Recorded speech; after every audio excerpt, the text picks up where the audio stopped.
Welcome back to another episode of Day1Radio. We appreciate y'all listening through our partners at CLNS Media. Appreciate you watching through LivehiphopDaily each and every week, man. Make sure y'all rate, review, subscribe, and follow us on social media at Day1Radio. That is D-A-Y, the number one, and radio.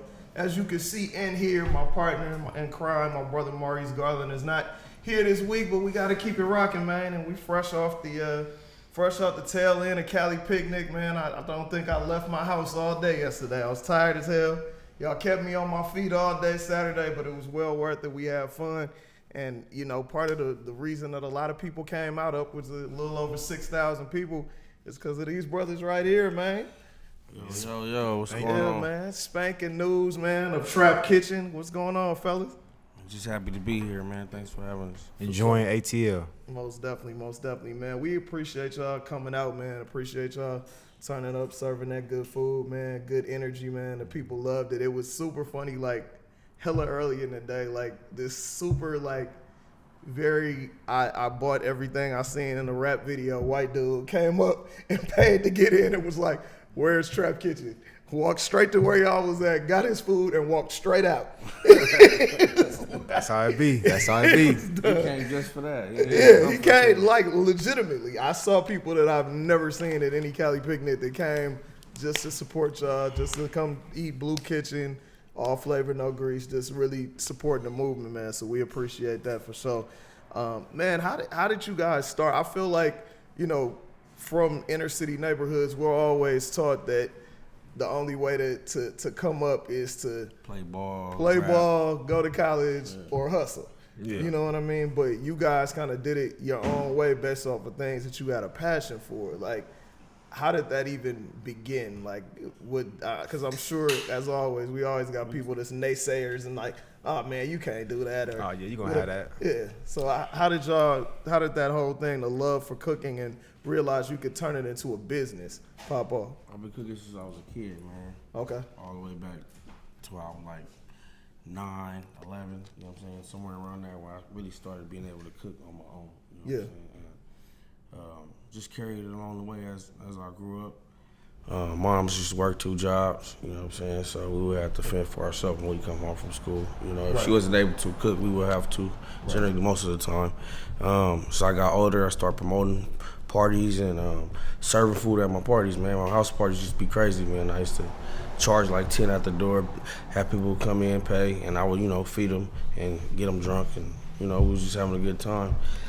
Right. Fresh out of high school, I met my bro. Yeah, I was just hustling and selling merchandise and whatever I can get my hands on, in and out of trouble in the streets and just different stuff. And then I noticed bro selling food, not selling it, but, you know, going to school and preparing his career in food. And I'm like, bro, like, you know what I'm saying, let's hustle, let's food.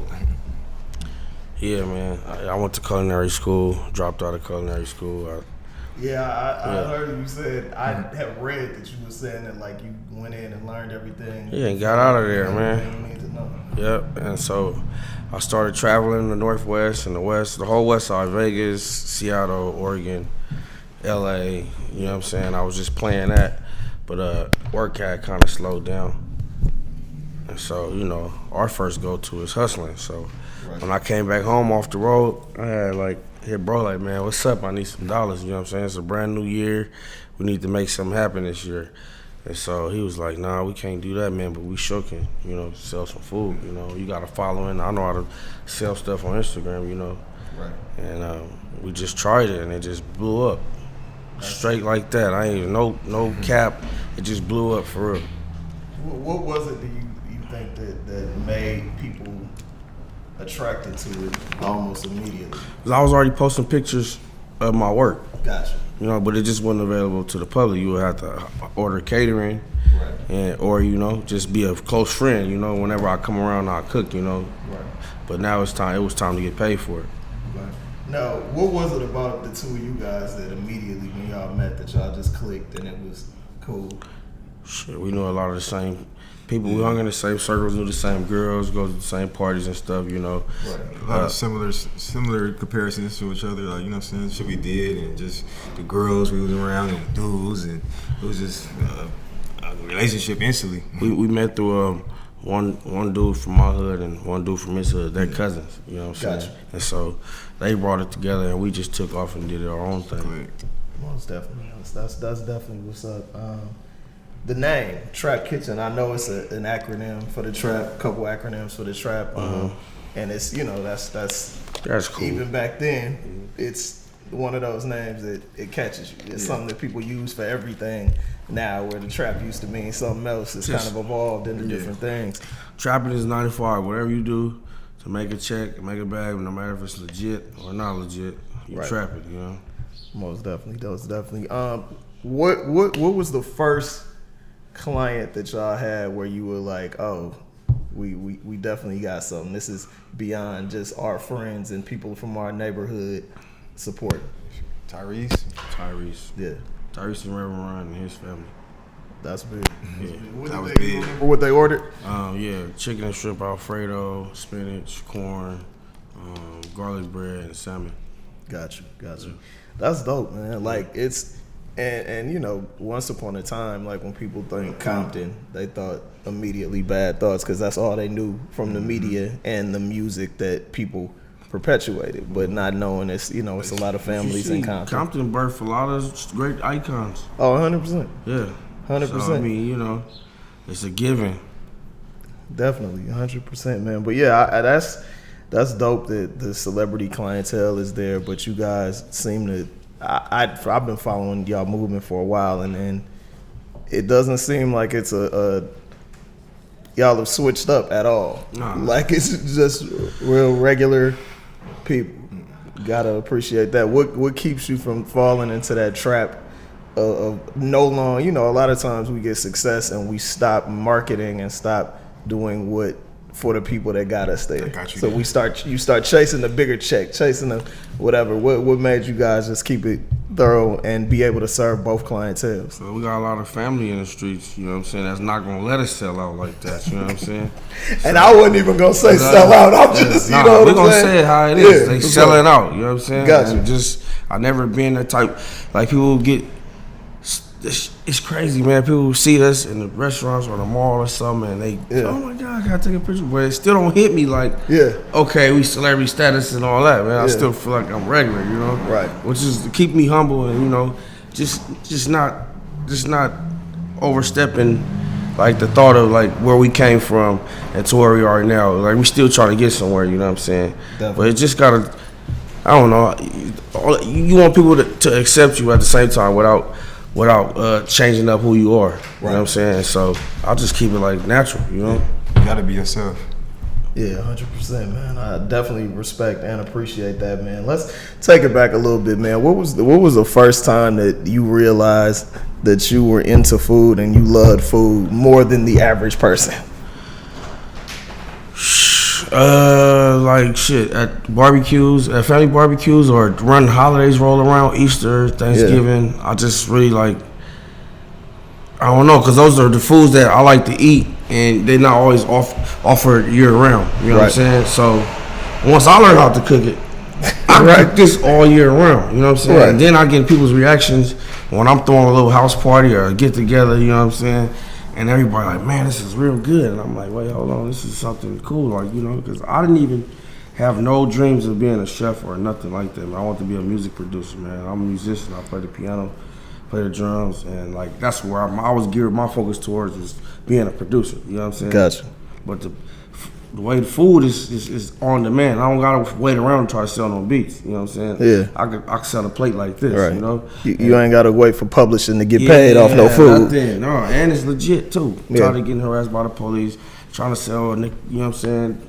Trying to sell some work here and there, and it just ain't working out for me. I ain't wouldn't cut out. That ain't part of my lifestyle, you know. Right. So it just came easy. Like this got to be it, because if this don't work, then I'm just gonna be out in the streets. Right. So news, man, like for you, you said you was just out there selling merchandise, selling whatever, man. What made you connect to be like sales is sales? Like I mean, it's all the same thing, just different product. Okay. You know what I'm saying? So when you in the streets hustling, you want a way out. You want to get a legit business. The average person probably got a barbershop, car wash, you know what I'm saying, a hair salon, a nail shop. I was thinking like, which one I'm gonna get? Which one of my drug money gonna buy me?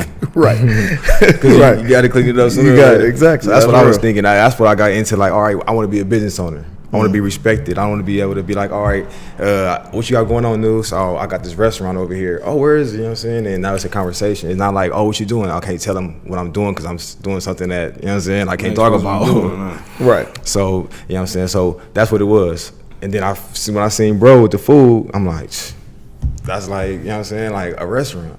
Right. A restaurant. Now, most people, you know, we've seen, you know, the IG models, we've seen the clothing sold on there, but not a lot of people was pushing food through IG. What made you guys use that as a platform to sell it? I had a crazy following already, man. Just doing personal chef work and promoting parties. So I already had a following. And just how easy it was for him to call me and be like, bro, can you post these jeans for me? Or you can post this watch for me, and it get sold like that. Just because I had the platform. Right. But here you got this free platform where you don't, when Facebook is over here charging people just to do something they can do themselves. Right. And we got the minimal, it takes the minimal thinking or thought of making a caption that's describing what you have and how to get it. Right. You know what I'm saying? It's plain. It's plain and simple. At what point along the journey were y'all like, okay, this is cool and it's working, but we don't own this platform, so let's push people to our shit so we can own all of those licenses? We got all that. We got our own website and just different stuff like that, but that's just where our following is at. We gotta, I guess, transition them from Instagram to that. That's honest. And that's the hard part. A lot of people forget that. That's really, especially in this digital age, kind of what it's about. Because at any point, like y'all know Cool John in the Bay, like that was his shit. Like Cool John was popping when the whole HBK thing started popping. He was heavy on IG and super popular and was doing well with the numbers. And for some reason, they shut his shit down. And like it was right like a week before he was dropping a project. So it fucked his whole shit up for no reason. So it's like one of them things where like with social, we see it with Facebook now. How they going through their drama, like owning the platform, the apps that you own, the website, pushing people to your shit. So you own those numbers, you get all the data, because they don't make money off our ads and none of that shit. They make money off the data mining. That's what it's about at the end of the day. But we got hella techie on y'all and shit. It's all good. We coming back. It's all good. We need to know that type of stuff. Yeah, that was good. That was a bar. Most definitely, man. Now, as y'all popularity grew, because I know you guys have to straight up, go through for the delivery and catering and all of that stuff, man. Like because nobody does it on their own. Like, so how did y'all figure out who you wanted to pull in to be on your team and who you could trust to make deliveries? And yada, yada. They came to us. Did a lot ourselves, man. Okay. Did a lot of delivering ourselves, man. But I met DJ Kev, who's our delivery coordinator. You met him out here. Yeah. Yeah. No, so you met him out here? No, I didn't meet him out here. I met him in LA at the studio doing music. You know what I'm saying? With my boy Buckmo. Oh, okay. And he was just dropping a little spill like, oh man, I heard you, and you need any extra help. I'm like, you got a car? Because at the time I didn't have a car. You feel me? I was using Chick's car to go deliver. You know what I'm saying? Making it happen. Making it happen anyway. We were paying people just and he really stayed down, you know what I'm saying? So he became like a little brother. He's in, like, for life, you know what I'm saying? We had plenty of different drivers, and they were just inconsistent, you know what I'm saying? Like, we would have to do everything ourselves. We cook, and then I'm gone. Like, when we first started, I had a son.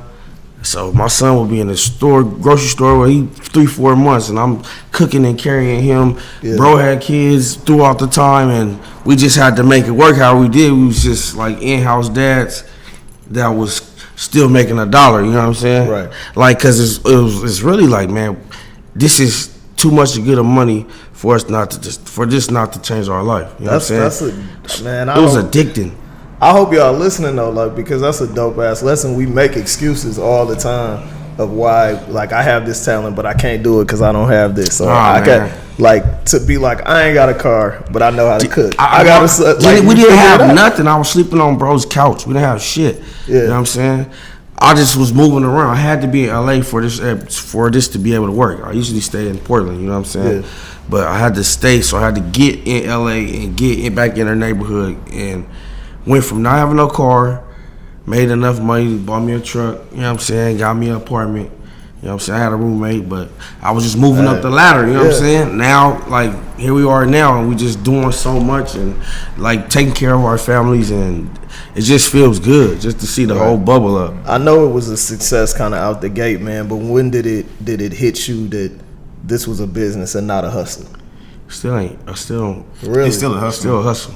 It's still a hustle. Yeah, really? Man. Yeah. Instagram can crash at any time. You know what I'm saying? But that's what we're talking about. I will get outside on the corner and I will be outside selling. You know what I'm saying? Work, whatever it have to come down to, we will do that shit. We gotta do smoke signals. Yeah.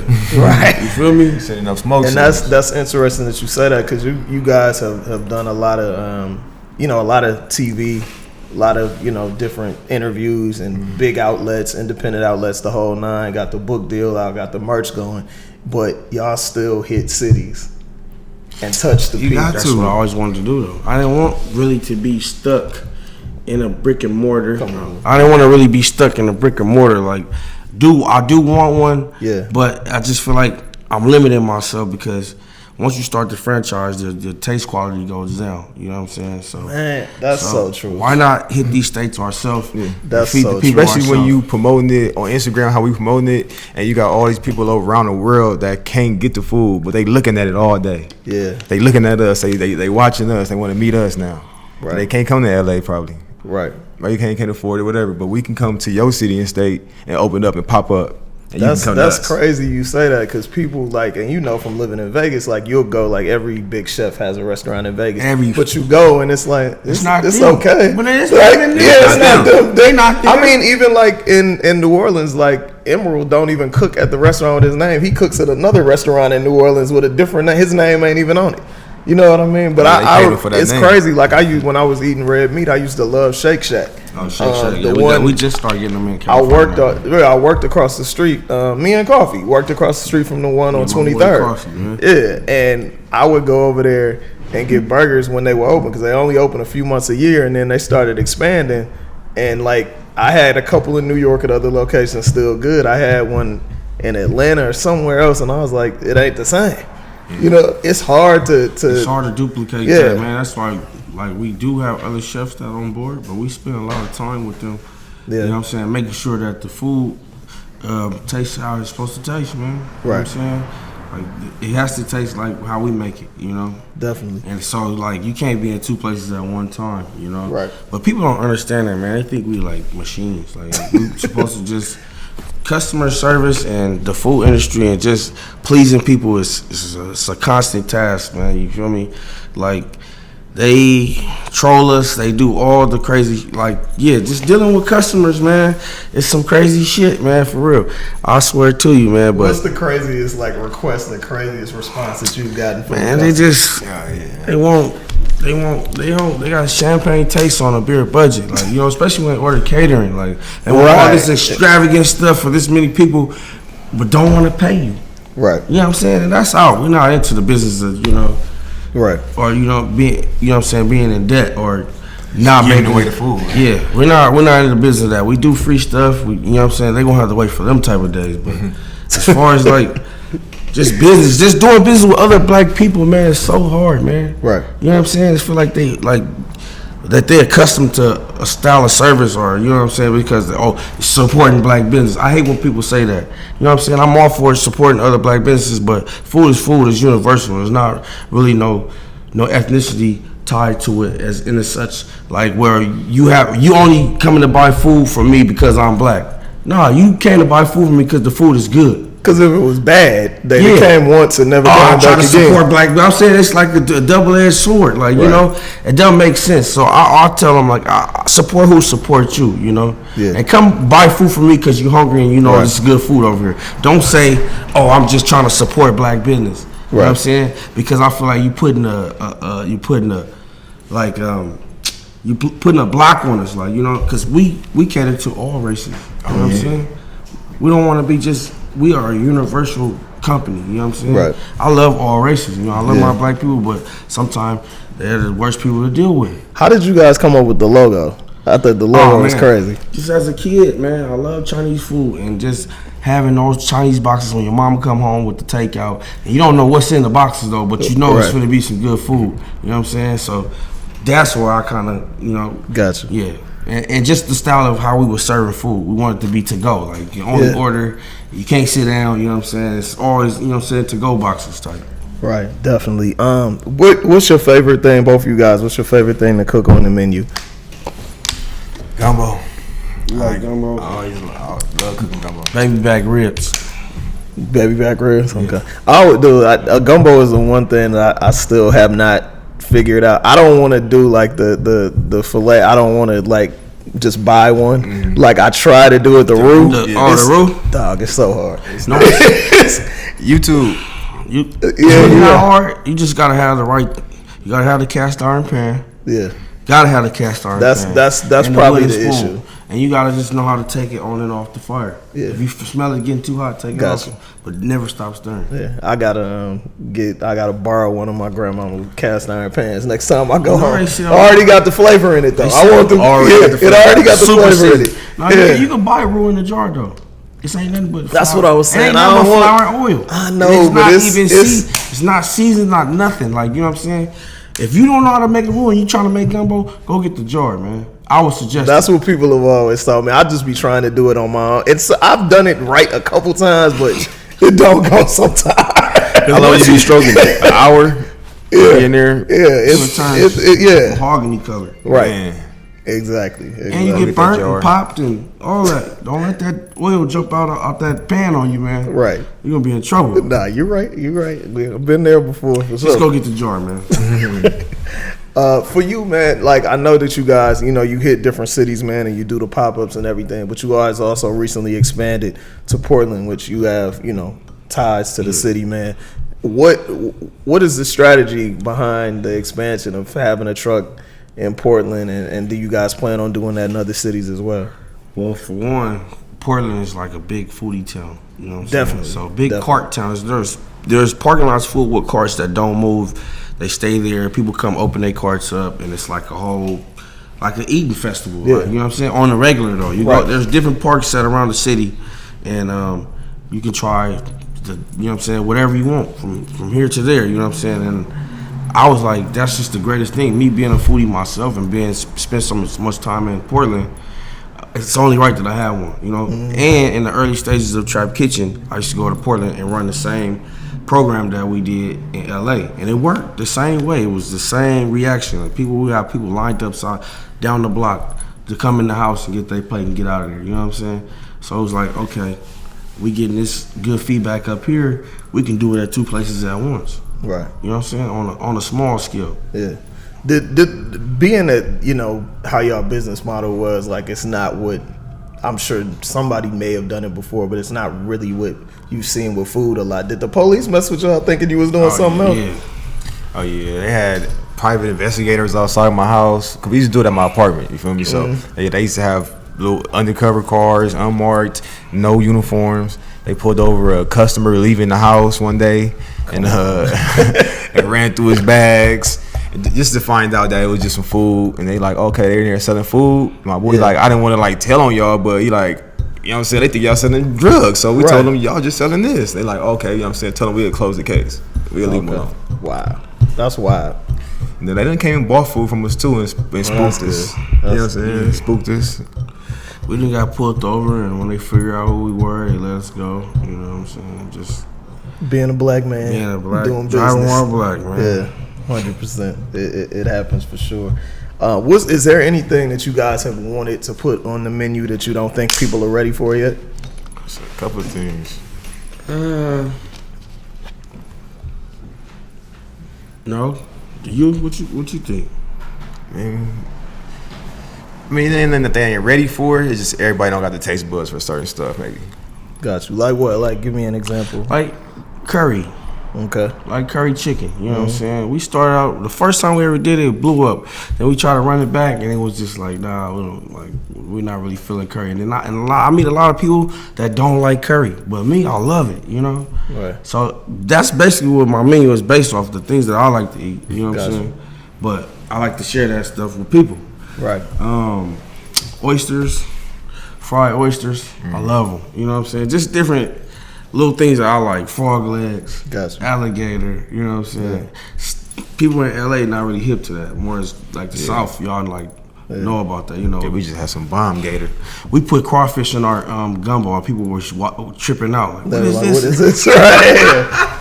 Like, what is this in our But gumbo? that don't make no sense because all of our families is from the South. Man, you'd be surprised, man. Like my family been in Oakland for some people ain't 60, even 70 left years, but they from Louisiana. We live 10 minutes from the beach, man. And some people ain't never been to the beach in their lifetime. That's crazy. That's insane. Never been, ain't never been to the snow. You know what I'm saying? Like, but I feel like, I don't know, I guess it's because the state is so big, but I find I got friends that are in the streets and I have friends that got doctorates that have traveled the same. Yeah, me too. You know what I mean? Like, and that's crazy to me. But I guess, if you don't never leave, if you feel like Vegas is going on a trip, you know what I mean? There's a lot of people ain't been to Vegas, man. That tripped me out. You know what I'm saying? Like, yeah, that's the basics. Yeah, it's very basic. Like, man, get a passport, especially with old boy in office, man. You never know when you might have to get up out of here. Straight up. For you guys, man, you talked about that you'd rather be among people than to do a brick and mortar, but I think obviously, especially with people coming at you like a restaurant, it's inevitable. It's coming. It's gonna come. It's coming. I feel like you guys are disruptors though. So what would be different about your restaurant than the average restaurant? I don't know yet, man. Yeah, I wouldn't want it to be too much. I want to be a traditional cafe type feel, like that stays open late, that like for club hours and right. Because in LA, it's not really too many places to eat after 2 a.m. Right, just that Brazilian spot. That's about it. Yeah. So hot dogs on the corner. Yeah. I want it to be, like we have Beauty in Essex out there in LA, and that's a New York based restaurant, but the storefront, like the front of it is a pawn shop. You didn't even know it was a restaurant. So you walk in, it's a legit pawn shop, and they open this door, like some speakeasy type stuff. Yeah, super speakeasy. You walk in and it's super 5-star in there. I was like, whoa, you know what I'm saying? Just giving the name Trap Kitchen, but the dining experience that you get. Right. Is the total opposite, or it's not what you thought. Just like when people meet us, like Trap Kitchen, oh my God, what is that? Like, nah, you come in here and get this 5-star food. You ain't gotta drive all the way down to Beverly Hills to get this. You right here in the cut, or really, I want to get next to the Rams Stadium, if not inside the stadium. Inglewood is changing. Oh yeah, super. Oh yeah, they gentrifying that. Crazy. Super crazy. Well, most of LA, man, that's real. Most definitely. Casey Veggie's a rapper. He said a while ago that he thought that the food game was the new rap game. Y'all agree with that or disagree with that? Very much so, man. It is. We got so many people like popping up now that's a chef or just started a culinary business and just on Instagram now or just copying us. They want to make pineapple bowls and just all kind of stuff. Yeah. So it's the new wave. You also see a lot of rappers opening up food restaurants. Yeah, I know Nas is. Yeah, Sweet Chick. Bomb. Which is pretty good. Yeah, I went to the one in New York on the Lower East Side. It's damn good. Yeah, everybody it's art. You feel me? It's food is art, man. It's another form of art, and it pairs good with music and entertainment. True. So, which is like, relevant. You gotta have nightclubs or, venues, and you got to have some food with the drinks, with your show. Right. And so we just been getting a reaction, though. They treat us like rappers. Yeah. Yeah, we walk around and we get booked and we going to do shows that some of my favorite rappers ain't even been on. Breakfast Club, Hot 97, and The Chew, being on CNN, Bon Appetit. All of just doing things like we were pushing a mixtape. We pushing our cookbook like as if it was a mixtape.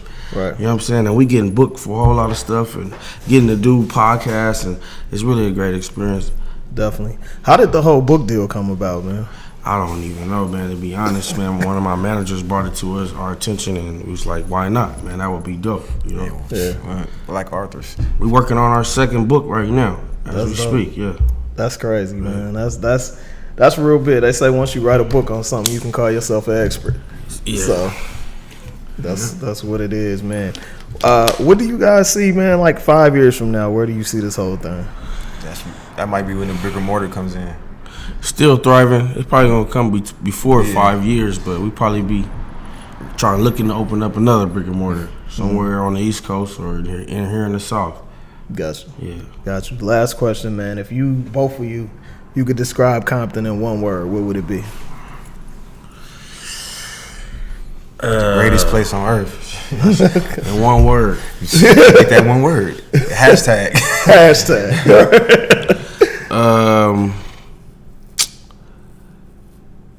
Entrepreneurial. Is that a word? Yeah.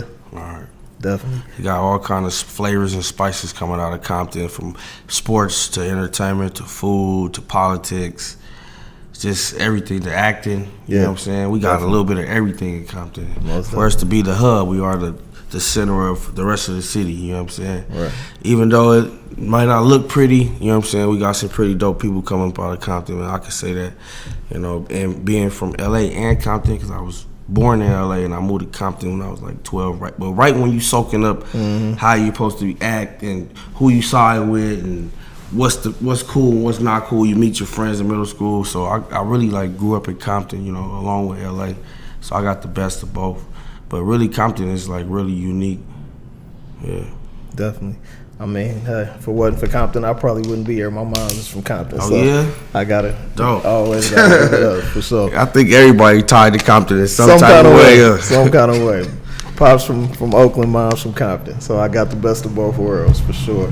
Man, I appreciate y'all coming through, bro. Much love, nothing but for success. I hope to have y'all back next year for Cali Picnic. 25th anniversary, bigger and better. Yeah, man, we're gonna be way more prepared next time, boy. We're gonna spend a week out of here prior. Yeah, that was a lot. It took a lot to get ready for that. Yeah, but we made it happen. It's the ultimate thing. It was a good turnout. Most definitely. Tell people where they can support y'all, how they can get your products, how they can get your food, everything. So the book is on all platforms where you can buy books at. Kindle, Amazon. It's on BarnesandNoble.com, Target, Walmart, everywhere. You can buy the book anywhere. It's in stores in certain places too now. You can find us at on Instagram at The Real Trap Kitchen or Trap Kitchen _news. You can find us on Facebook at Trap Kitchen LA. We have Twitter. You know what I'm saying? Like, we on all platforms. Dope. Most definitely, man. Appreciate it. Appreciate y'all for listening. Appreciate y'all for watching. And we'll see you next week with another dope show. Shout out to DJ KV Kev and Trap Kitchen Money Blanco, man. No doubt.